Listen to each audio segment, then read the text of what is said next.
Hello everybody and welcome back to the May edition of my 12 paper clips of 2018 series. Today I'm playing with alcohol inks. They have been sitting here for so long and I have been meaning to get to them, so here we go. I'm grabbing some Yupo paper. I love this stuff. This stuff is what makes my alcohol ink project really work. I'm working with colors that I'll put the name of on my blog, so I do hope that you go ahead and visit there. It's nice to get some comments from viewers, so I'll put those details down below.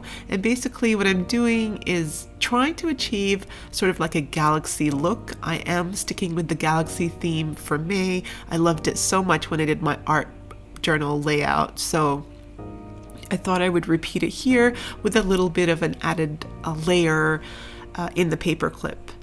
As you can see, what I'm doing is I'm tapping the bottle very gently with my paintbrush, and I'm creating little bursts of alcohol inks which are giving it kind of a really lovely look, and they blend better when they're in tiny little droplets.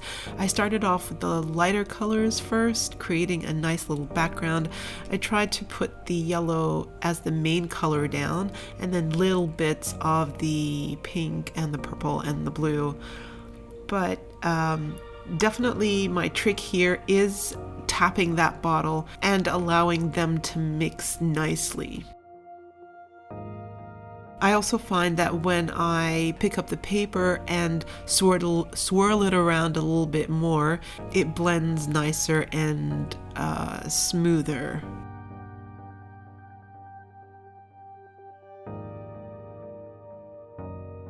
Sometimes I find that the alcohol ink just becomes stagnant and I don't like how it looks, and at that stage that's when I add the droplets of alcohol once more. I don't have the blending solution, so I just use 70% here, and so I add a little bit more, and then I go in with my little straw here and I blow, and blowing it creates a smoother background.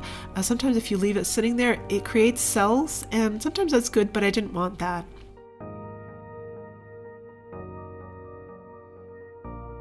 Alright, so here's the brave part. This is the black, which I totally adore, and this is what I think gives it that real galaxy look. So it looks like there's a whole lot of dark planets in the background, and the specks, the different sizes of the specks just give the illusion of depth into a never-ending galaxy. The larger blobs that go down are just accidents, and they could just be planets that are close by. I really don't mind here. It looks really, really good. And basically I just left that to dry. So after I played around, I ended up playing around some more, and I have a whole lot of layouts here which I really love, and I am just applying some acrylic paint with a little bit of water and then splatting it around to add some stars, which look absolutely fabulous.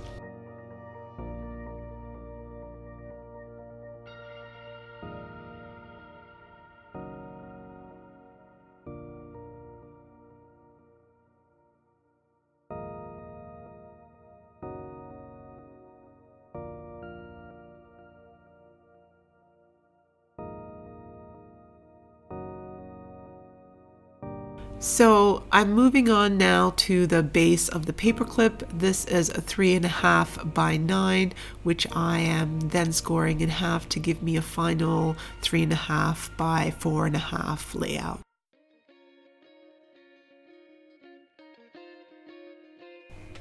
This is my latest purchase. I bought this pad at the beginning of May. This is Kaisercraft Stargazer collection. I just love this whole collection, and it's just such a lovely theme, and I'm picking one of the papers from this paper pad. It is this Black Starry Night, and I am cutting it down to 3.5 by 4.5 size panels, and I'm going to need 3 of those because I am going to create a little look-through kind of tunnel. You'll see what I mean in just a little bit.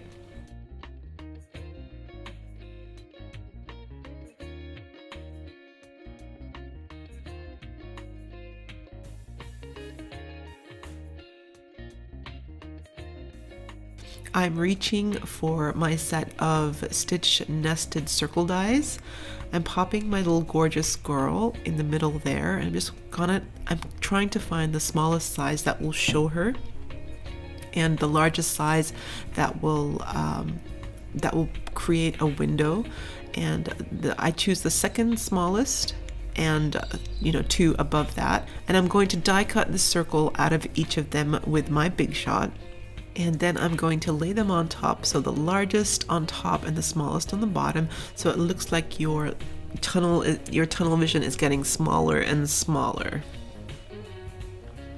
And the little girl just goes in the end there, so you see her. And then I'm just going through my galaxy backgrounds, choosing the one that I like the most, and I do choose the one that I showed you in the very beginning, the process for. And I think that looks really lovely. But the thing is, if I were to put this down, you wouldn't be able to see the work that I did on the galaxy background. So this is where I thought I'd love it to be an interactive flip. So I'm just cutting down the galaxy background to a 3.5 by 4.5, and just making sure that it's the right size, and it is. I'm just showing you how I'm thinking of doing it, so that's going to get stuck down, and then these three will be together, and then going to flip open to the left there. Now I have run out of foam tape, so I decided to grab my normal craft foam here, and I'm going to put it down with double-sided tape and double-sided tape on top, and then I'm going to layer the 3 panels on top. So yeah, well, I don't know why I don't do this normally. It's so much cheaper. So I think I will from now on. And I'm just cutting off the excess here. And I really love how that tunnel vision looks. It's really good, that layered look. And I'm just showing you here that I've cut out a whole lot of these girls. They just look so different, and the girls are colored in differently, and the backgrounds look so different. So I will go ahead and use those on another project. I am going to get started on a hinge here. This is about 4.5 by 2 inches, and I'm applying it just to one side, flipping it over, and then scoring it. And it is going to go underneath the galaxy background. So I'm just going to get ready now and apply the double-sided tape so I can hold down the canvas.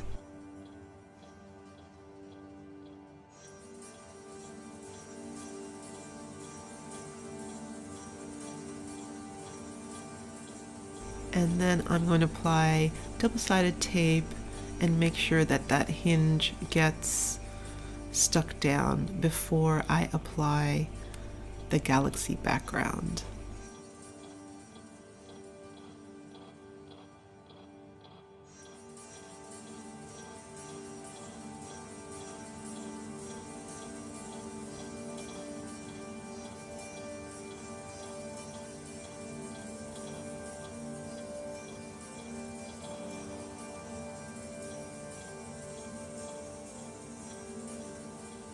So here comes the little girl. She's going to be peeking in through the front. I think she looks great.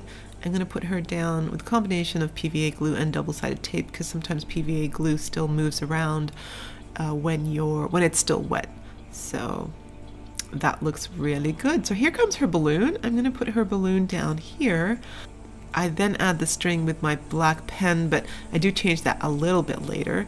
And I don't like the white panel on the left-hand side there, so I'm just measuring up and cutting the black Starry Night because I think that looks so much cleaner and neater. Now next I thought, she kind of looks a bit odd there, so I really should add a balloon to the front cover, which I do. And then I thought to myself, well, perhaps I shouldn't have added the balloon on the inside, but hey, we can have a balloon on the inside and the outside, right? I then go for some string. It makes it look so much more realistic, and I tried at first to add it with PVA glue, but those layers are just not going to work, so I wrap it around double-sided sticky tape, and yeah, it works really well. And it looks so much better that I go ahead and add that string to the inside balloon as well. Now it's time for the sentiment. So I grabbed the Stargazer embellishment pack, and I'm just going through it to find the appropriate sentiment for this art piece. This pack has so many beautiful sentiments, but the one that really caught my eye was one that says, "Shoot for the moon, even if you miss, you'll land among the stars." And once that sentiment resonated with me, I knew exactly what I was looking for in the embellishment pieces here. I decided to make it so that the stars were on the inside, surrounded by the planetary specks of the black alcohol ink. And then I decided to put a moon on the front piece, although the moon that I end up choosing was a little bit too big. I should have used the little one. I did try to take it off, but it's stuck down with PVA glue, so it rips the paper underneath, which I don't like. So I'm just gonna have to make do. So the quote was just a little bit too big and blocky for me, so I decided to cut it up into thin strips and allow the background to interdisperse between the words, and I think that that's so much better. And I cut off the edges. There was just too much white space that wasn't doing anything for me. So I had it all there on the inside, and then it just looked too much. So I moved the two words that said "shoot for the moon" to the top, but once again I thought that perhaps the front cover was missing something, so I moved the "shoot for the moon" to the front panel, and I think it looks so much better. So it starts off saying "shoot for the moon," and then you open up the panel, and then it says, "Even if you miss, you'll land among the stars." And I think it's a lovely sentiment. So I hope you guys enjoyed May's paperclip. It is a little bit late, but better late than never. I will be back really soon with the June clip. Can you believe it? It's getting cold here in Australia. We're all in our woolies, so I think that the June theme will be winterish, and I've got a few ideas, so I hope to bring that to you soon.